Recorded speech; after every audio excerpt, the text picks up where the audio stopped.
Pemirsa, Gianyar kembali masuk zona risiko tinggi penyebaran COVID-19 atau zona merah dalam 2 minggu terakhir. Satgas Penanganan COVID-19 Kabupaten Gianyar diminta kembali mengingatkan masyarakat disiplin dalam penerapan protokol kesehatan atau prokes. Sekretaris Komisi 4 DPRD Gianyar Iwayan Suarjaya mengungkapkan, selama Hari Raya Galungan terdapat begitu banyak upacara keagamaan. Ini tentu secara tidak langsung berpotensi memicu kegiatan berkerumun. Dewan mendorong tim Satgas COVID-19 terpadu untuk mengingatkan kembali masyarakat agar tertib dan disiplin dalam menerapkan prokes.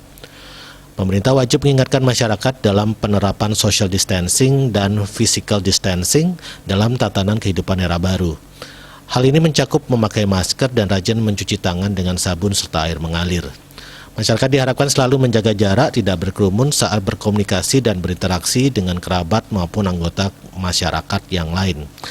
Hal terpenting, masyarakat menjauhi tempat keramaian dan menerapkan pola hidup bersih dan sehat.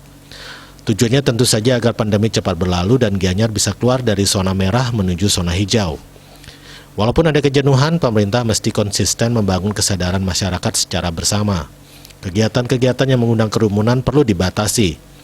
Prinsipnya, semua pihak dan elemen masyarakat mesti bergerak bersama dan tetap konsisten melaksanakan prokes ketat di setiap kegiatan dengan harapan pandemi ini bisa cepat berlalu. Wirnaya Bali Pos melaporkan.